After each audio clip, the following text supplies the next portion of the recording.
Super. Bonjour, bonjour. Alors, nous sommes ravis de vous accueillir ici, au Moulin du Marais. Donc, nous allons nous retrouver ce soir à 20 h pour votre spectacle Contes d'un Québec lointain. Donc, quelques questions pour un peu vous connaître mieux. Alors, tout d'abord, pouvez-vous vous présenter un peu et nous présenter un peu votre parcours? Bon, Marc Laberge, je suis conteur, mais je suis aussi photographe. Je suis conférencier de voyage. J'organise un festival de contes moi-même au Québec qui s'appelle le Festival interculturel du conte du Québec. Je suis ethnographe de formation et voilà, je suis auteur aussi de quelques livres. Voilà, ça me présente un peu. Et mon parcours, eh ben, juste le fait que j'énumère tout ça, ça vous donne déjà une idée. C'est-à-dire que j'ai toujours aimé faire des choses différentes. Moi, je suis quelqu'un qui n'aurait pas pu vivre, je sais pas moi, avoir un emploi, pas bouger. J'ai toujours eu besoin de travailler sur mes propres projets. Et comme ça, ben, j'en suis venu à développer différents talents, différentes activités, dont le conte. Au début des années 90, déjà avec des amis, on se rassemblait, je racontais, on se racontait des histoires, mais pour le plaisir.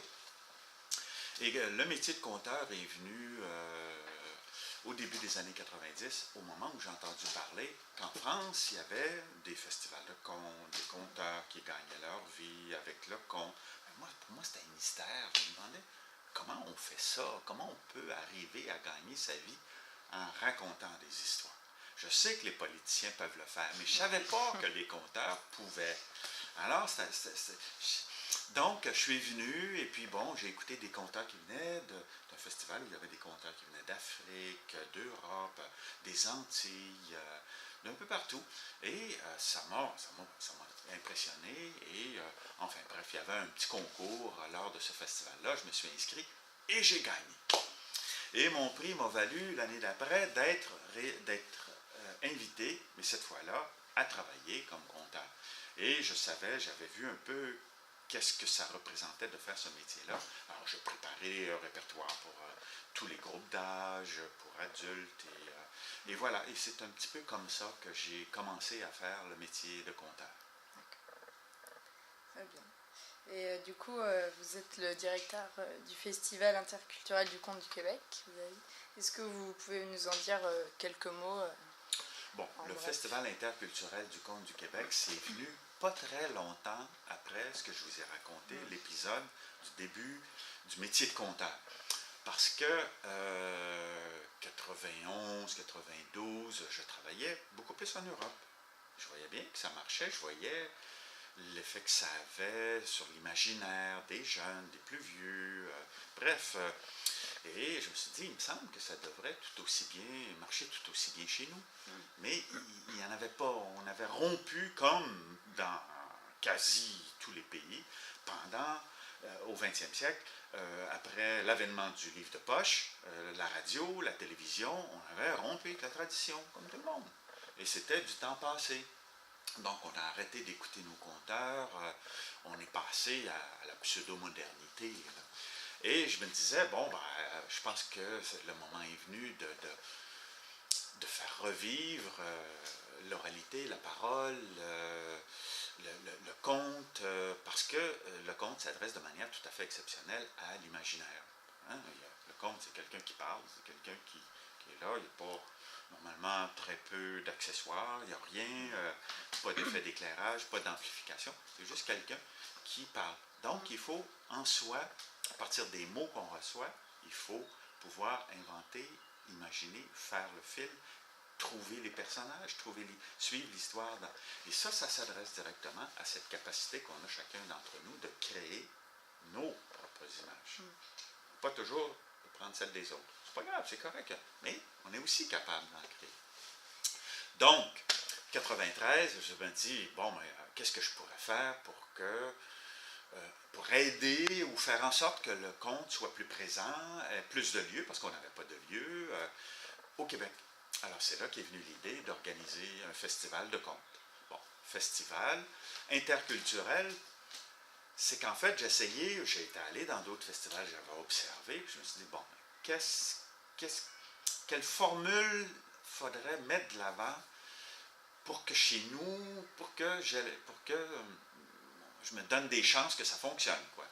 Et vous savez, Montréal, c'est une grande ville où il y a au-delà d'une centaine de communautés culturelles différentes.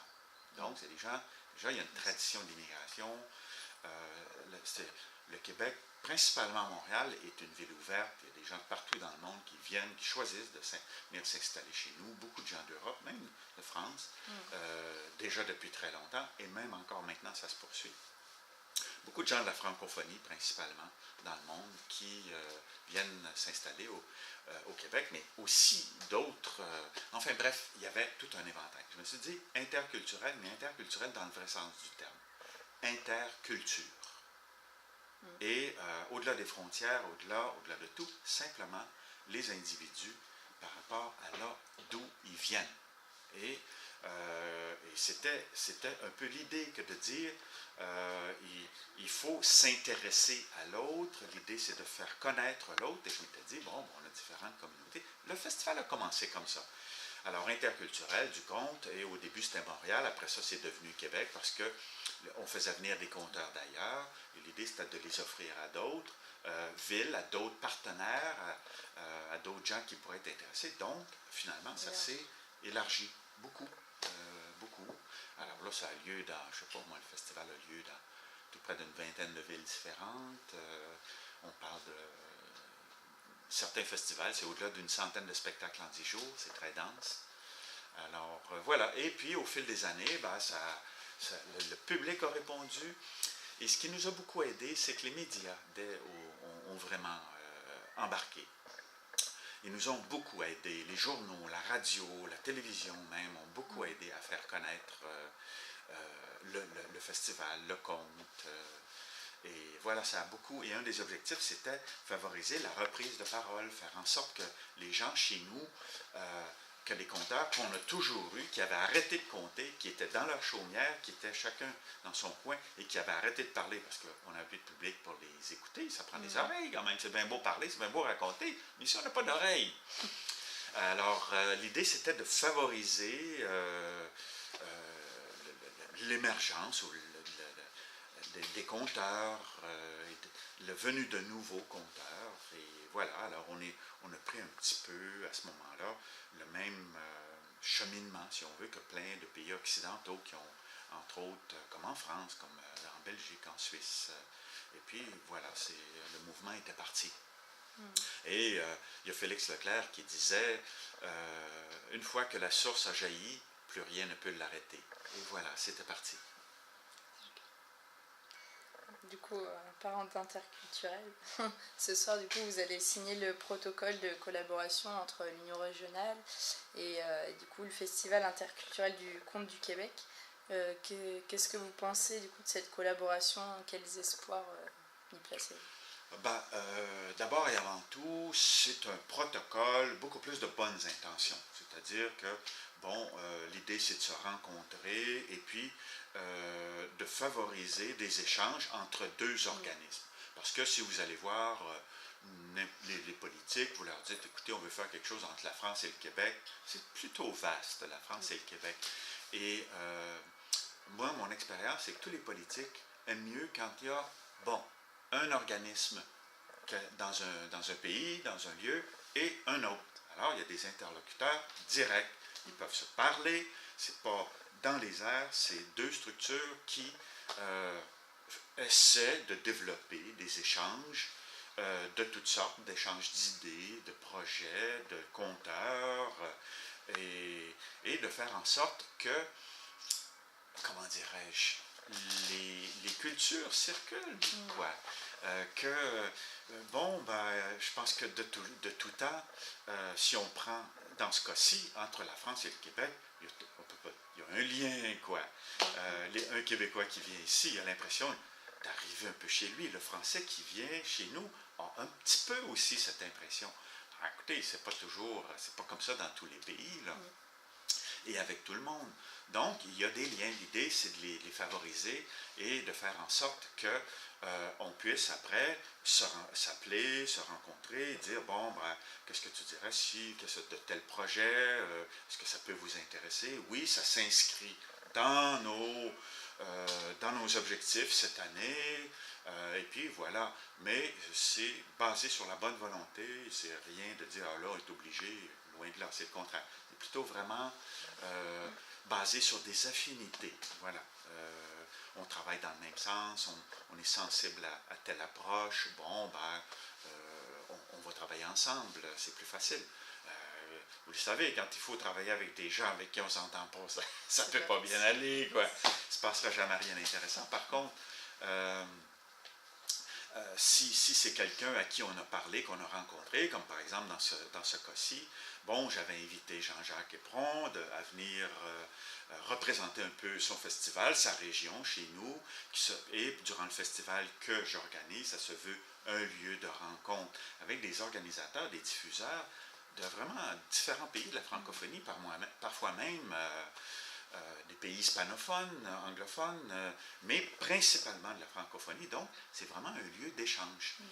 Et voilà, c'est comme ça que de fil en aiguille, on s'est rencontrés, bon, protocole de collaboration. Et voilà, ce soir, c'est l'aboutissement de ces, j'allais dire négociations, mais on n'a pas négocié, vraiment, de ces rencontres. Voilà. Alors du coup, ce soir, vous proposez au public de la région votre spectacle, Contes d'un Québec lointain.